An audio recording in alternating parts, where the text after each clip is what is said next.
పాఠమేం కాదండి, 5 నిమిషాలు అనౌన్స్మెంట్స్ చెప్పేసుకుని వెళ్ళిపోదాం. మీ అందరికీ తెలుసు,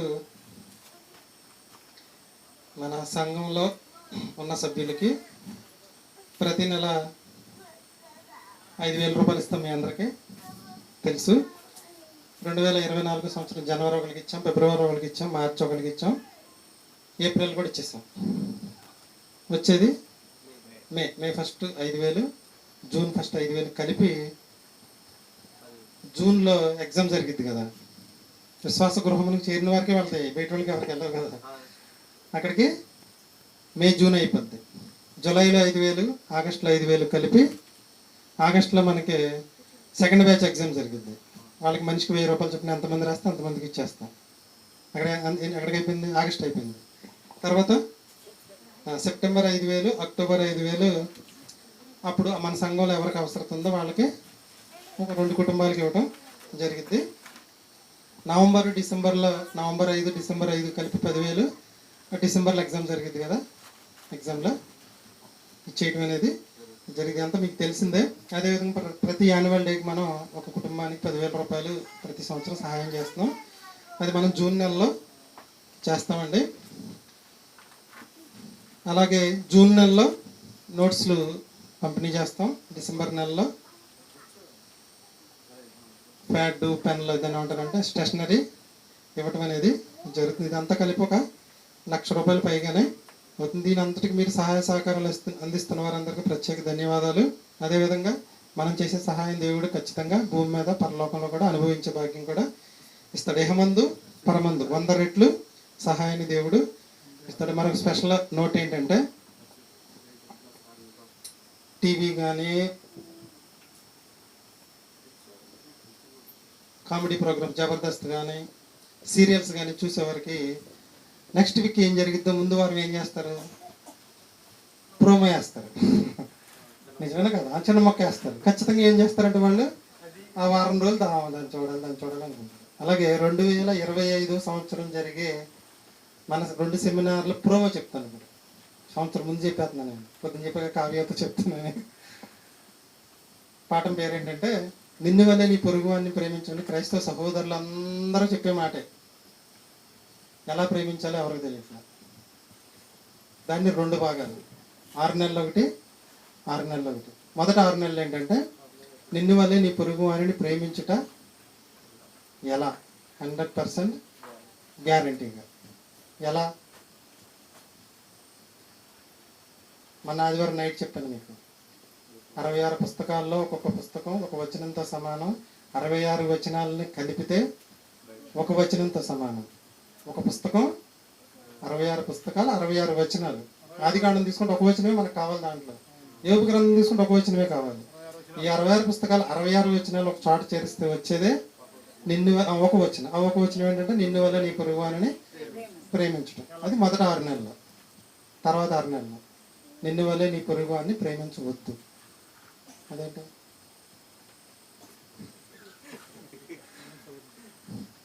అదేంటయా ధర్మశాస్త్రం అంత ఒక్క ఆజ్ఞలో ఇమిడిపోయిందని నువ్వు ఎప్పటి నుంచో డప్పు కొడుతున్నావు, ఇప్పుడేమో ప్రేమించమని చెప్పి తర్వాత వద్దంటున్నావేంటి? రిఫరెన్స్ చూపిస్తా చూడండి. యేసుక్రీస్తు వారి మాటల్లో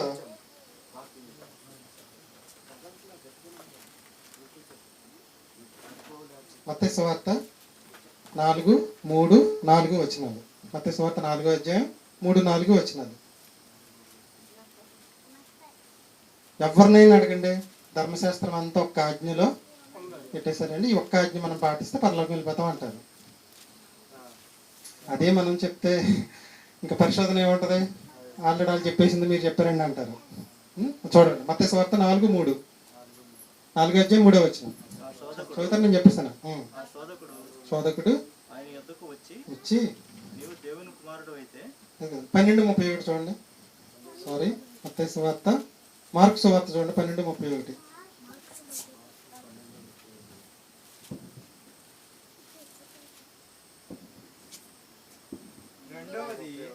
రెండవది అంటే మొదటిది ఏదో చెప్పాడంటే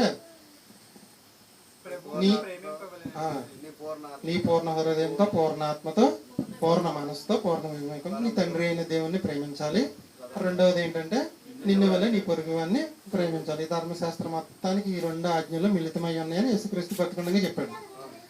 గలతీ రాసిన పత్రిక వచ్చేటప్పటికి మళ్ళీ ఈ 2 ఆజ్ఞలను కలిపి ఒక ఆజ్ఞలో పెట్టాడు. నిన్ను వలే నీ పొరుగు వారిని ప్రేమిస్తే ధర్మశాస్త్రం అంతటిని పాటించినట్లే అని చెప్పారు.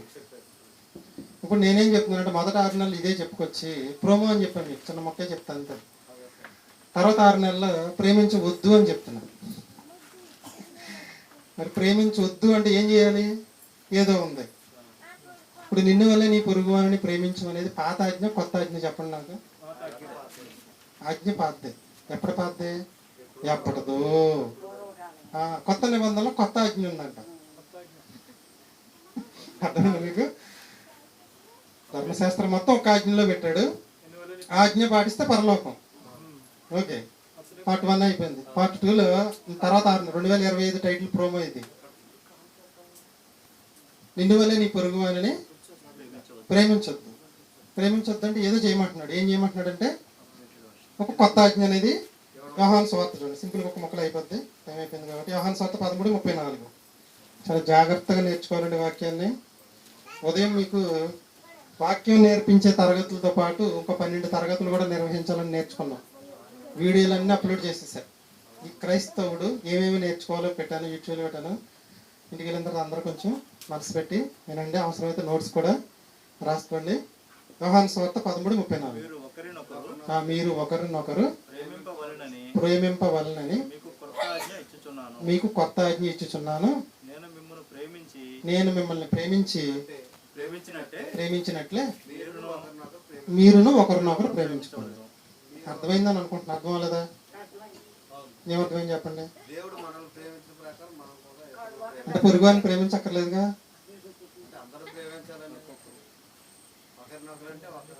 జాగ్రత్తగా చదివితే అక్కడ మీకు కొత్త ఆజ్ఞ ఇచ్చుచున్నాను. కొత్త నిబంధనలో కొత్త ఆజ్ఞ ఉంది. నిన్ను వల్ల నీ పొరుగువారిని ప్రేమించడం అనేది పాత ఆజ్ఞ. బాగా అర్థమైందా? మనకి బండి ఉంది, మన సహోదరుడికి కూడా బండి కావాలనుకున్నాం. మనకు బట్టలు ఉన్నాయి, మన సహోదరుడికి కూడా బట్టలు కావాలనుకున్నాం. మనకి కడుపు నిండా తిండి ఉంది, మన సహోదరుడికి కూడా తిండి కావాలనుకున్నాం. నిన్ను వలె నీ పొరుగు వారిని ప్రేమించుకో. కొత్త ఆజ్ఞ ఏంటి మరి? క్రీస్తు మిమ్మల్ని ఎలా ప్రేమించాడో మీరు మీ సహోదరులను అలా ప్రేమించాలి. ఇది చేస్తేనే పరలోకం అంటారు. అర్థమైంది? అర్థం అవ్వలేదా? కొత్త ఆజ్ఞ ఏంటి? నువ్వు ఏది కావాలనుకుంటావు నీ సహోదరుడికి అదే కూడా. నిన్ను వల్ల నీ పొరుగు వారిని ప్రేమించడం. ఈ బైబిల్ మొత్తం ఒకటే. కానీ యేసుక్రీస్తు బ్రతికొండంగానే ఒక కొత్త ఆజ్ఞ అనేదాన్ని ప్రవేశపెట్టాడు. నేను మిమ్మల్ని అలా ప్రేమించాను, మీరు మీ సహోదరులను అలా ప్రేమించాలి. నిన్ను వల్ల నీ పొరుగు వారిని వద్దు. అంతేనా? నిన్ను వల్ల నీ పొరుగు వారిని వద్దు. నేను నిన్ను ఎలా ప్రేమించానో నువ్వు నీ సహోదరుని ఎలా ప్రేమించే. ఆజ్ఞ ఏమైందంటే కఠినమైంది. అరే కఠినమైంది, సింపుల్గా ఉందా? అవన్నీ మీకు 2025 సంవత్సరంలో మొత్తం 40 భాగాలు ఉంది. అది మొదటి భాగం 6 నెలల 20, తర్వాత భాగం 20. ఇప్పుడు చెప్పండి, నిన్ను వల్ల నీ పొరుగువారిని ప్రేమిస్తే చాలంటే ఒప్పుకుంటారా? అది ఏంటో తెలిస్తేనే క్రీస్తు వలె మనం ఎలా ప్రేమించాలని అర్థం. ఒకసారి అక్కడే చదువుకోండి. క్రొత్త ఆజ్ఞ మీకు ఇచ్చుచున్నాను. కొత్త ఆజ్ఞ అంటే పాత ఆజ్ఞ ఏదో ఉంది. ఏంటి పాత ఆజ్ఞ? నిన్ను వల్ల నీ పొరుగువారిని ప్రేమించడం కాదు. నేను నిన్ను ఎలా ప్రేమించానో మీరు అలా మీ సహోదరుల్ని ప్రేమించాలి. ఆజ్ఞ ఏమైందంటే కఠినమైపోయింది. మనల్ని ప్రేమించినట్టు మనం ప్రేమించినట్టు సహోదరుని ప్రేమించడం అంటే 99.9 చేయగలం. కానీ క్రీస్తు మనల్ని ఎలా ప్రేమించాడో మనం ఆ సహోదరుని ప్రేమించడం అనేది కష్టం. అంటే ఆజ్ఞ ఏమైందంటే కఠినమైంది. మీరు ఎక్కడ విన్నా ఈ మాట. ఇదేంటి కొత్త ఆజ్ఞ ఏంటి? నిన్ను వల్ల నీ పొరుగు వారిని ప్రేమిస్తే చాలని చెప్పారుగా మొన్నటి వరకు. మళ్ళీ కొత్త ఆజ్ఞ ఏంటి? ఆ కొత్త ఆజ్ఞ ఏంటో నాకు 2025 సంవత్సరంలో నిన్ను వలె నీ పొరుగు వారిని ప్రేమించుట ఎట్లు పార్ట్ 1 6 నెలల్లో. తర్వాత పార్ట్ క్రీస్తు వలె మన పొరుగు వారిని ప్రేమించుట ఎట్లు. అర్థమైందని అనుకుంటే సింపుల్. సర్వేశ్వర గారు ముగింపు ప్రార్థన చేస్తే ముగించుకోండి. ఇవన్నీ ప్రోమోస్ అండి. ఓకేనా? ఈ నెక్స్ట్ ఇయర్లో మనం నేర్చుకుని చాలా బాగుంటాయి పాఠాలు.